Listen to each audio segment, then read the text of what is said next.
Assalamualaikum warahmatullahi wabarakatuh. Perkenalkan, nama saya Ramdania Syafitriani dengan NIM 202401402005. Saya dari kelas E. Di sini saya akan memaparkan jawaban untuk kebutuhan UCP 3. Yang pertama yaitu jelaskan tentang prinsip ibadah dalam Islam.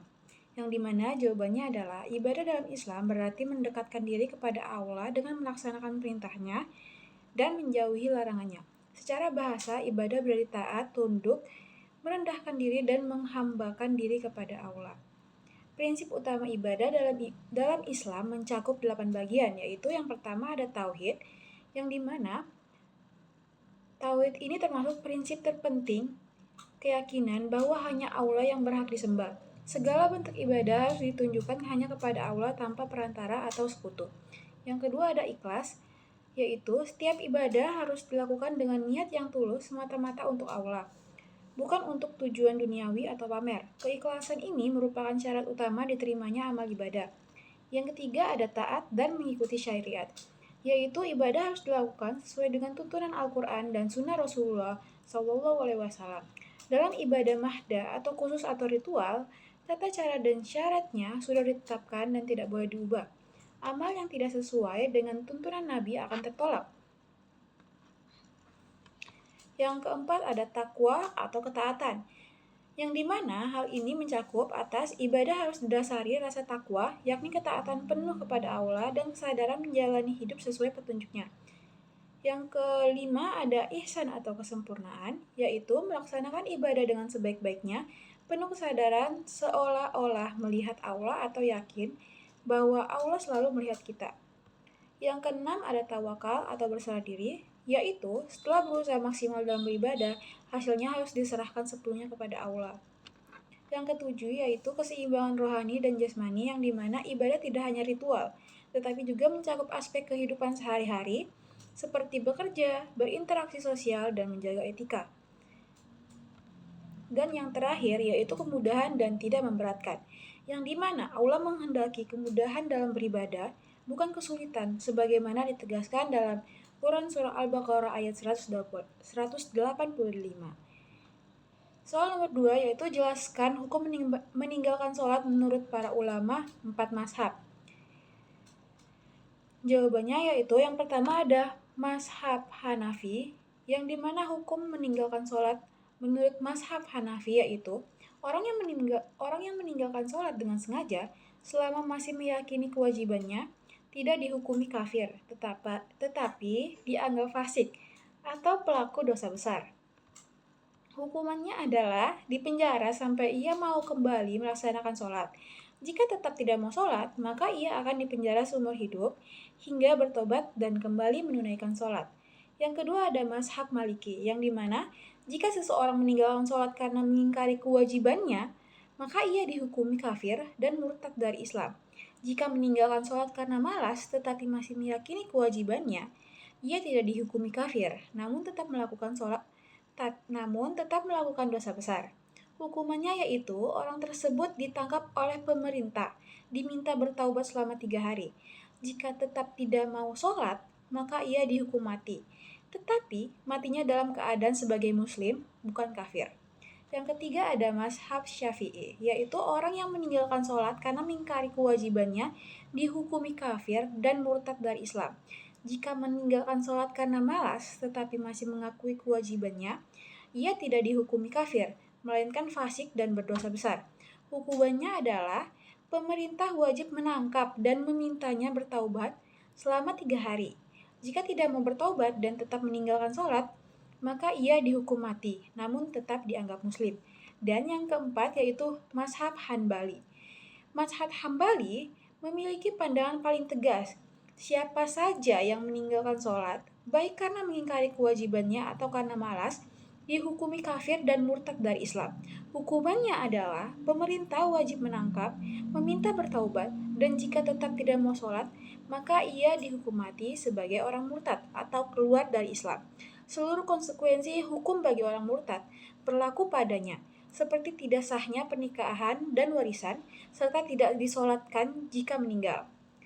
Soal nomor 3 yaitu jelaskan jenis-jenis puasa wajib dan puasa sunnah. Yang pertama, Puasa wajib.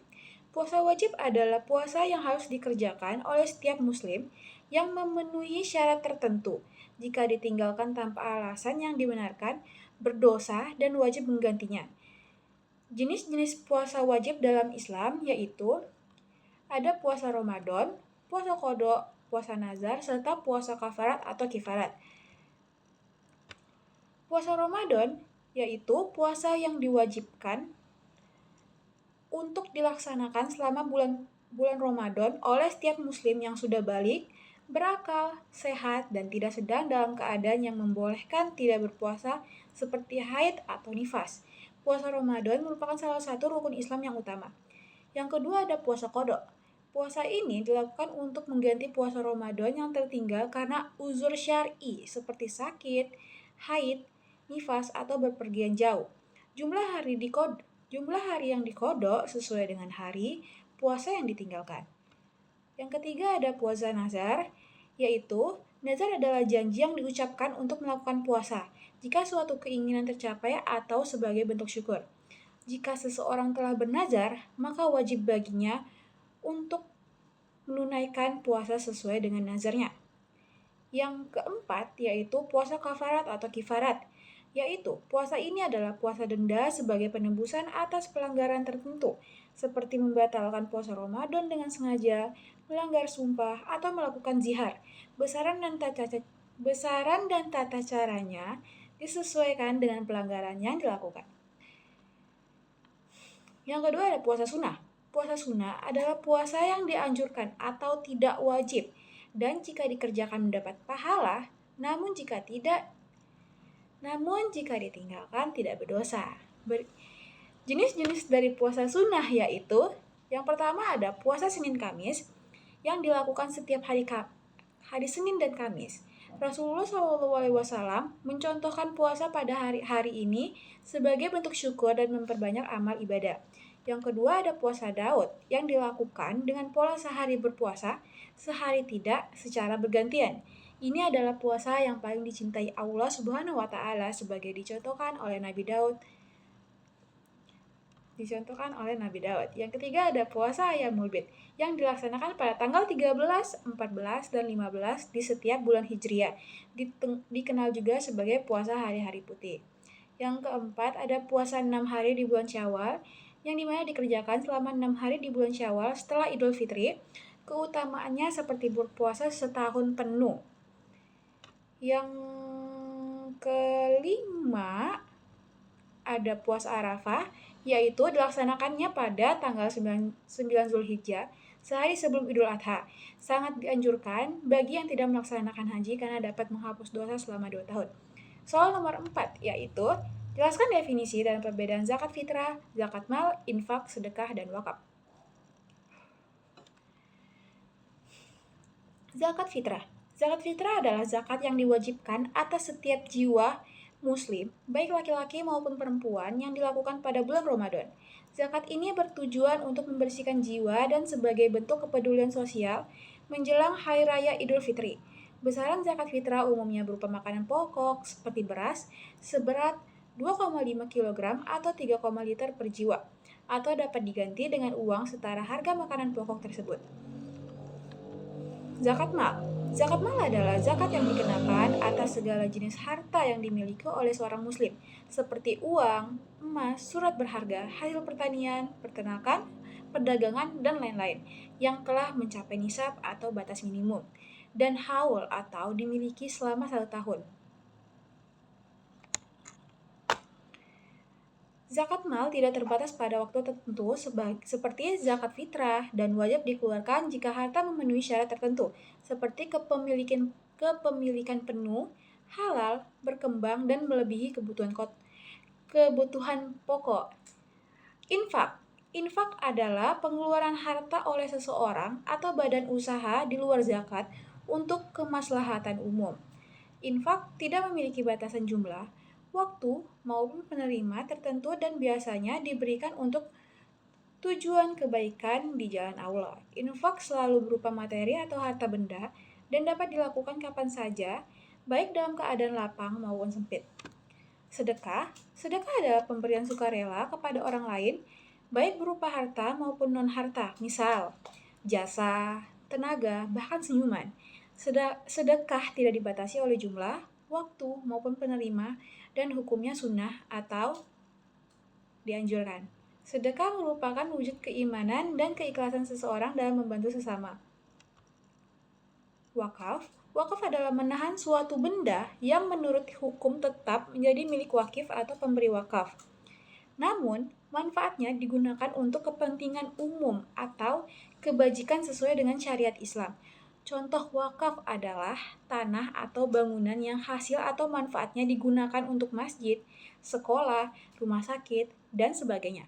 Wakaf bersifat permanen dan tidak boleh diperjualbelikan atau diwariskan.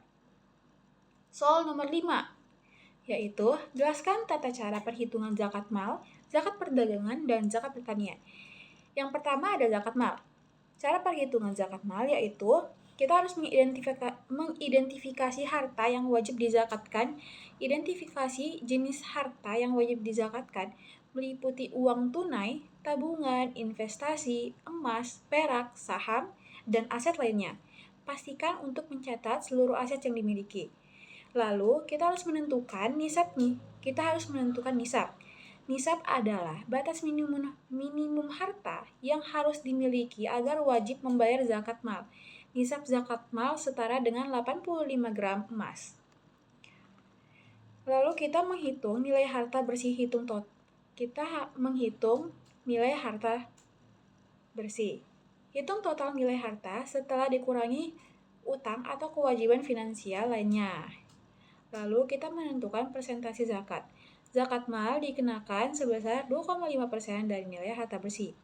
Rumus perhitungan zakat mal yaitu 2,5% dikali jumlah harta yang tersimpan selama 1 tahun. Contoh perhitungannya yaitu, jika seorang memiliki aset sebesar 100 juta rupiah selama 1 tahun, maka zakat yang wajib dibayar adalah 2,5% dikali 100 juta rupiah, yaitu 2.500.000. Yang kedua ada zakat perdagangan. Yang pertama, harus menghitung aset lancar. Aset lancar itu termasuk uang tunai, piutang, dan persediaan barang dagang. Terus kita harus menghitung kewajiban jangka pendek. Kewajiban jangka pendek termasuk utang dagang dan biaya yang harus dibayar. Lalu, kita juga harus menghitung modal kerja bersih. Kurangkan kewajiban jangka pendek dari aset lancar untuk mendapatkan modal kerja bersih. Lalu kita memastikan mencapai nisab. Nisab zakat perdagangan setara dengan 85 gram emas. Jika modal kerja bersih telah mencapai nisab, maka wajib zakat. Perhitungan zakatnya yaitu 2,5% dikali modal kerja bersih. Lalu, zakat pertanian. Caranya adalah menentukan jenis tanaman zakat. Jadi, kita pertama-tama harus menentukan jenis tanamannya. Zakat pertanian dikenakan pada hasil tanaman yang memiliki nilai ekonomis seperti padi, jagung, kedelai, dan buah-buahan. Lalu kita menghitung hasil panennya. Hitung total hasil panen setelah dikurangi biaya operasional. Lalu, nisab zakat pertanian yaitu 5 wasak atau setara dengan 650 kg gabah. Kadar zakat, lalu selanjutnya yaitu kadar zakat. Kadar zakat ini berbeda tergantung cara pengairan. Yang pertama, jika pengairannya alami atau air hujan maupun sungai, kadar zakatnya adalah 10%. Lalu, jika pengairannya buatan atau irigasi, kadar zakatnya yaitu 5%.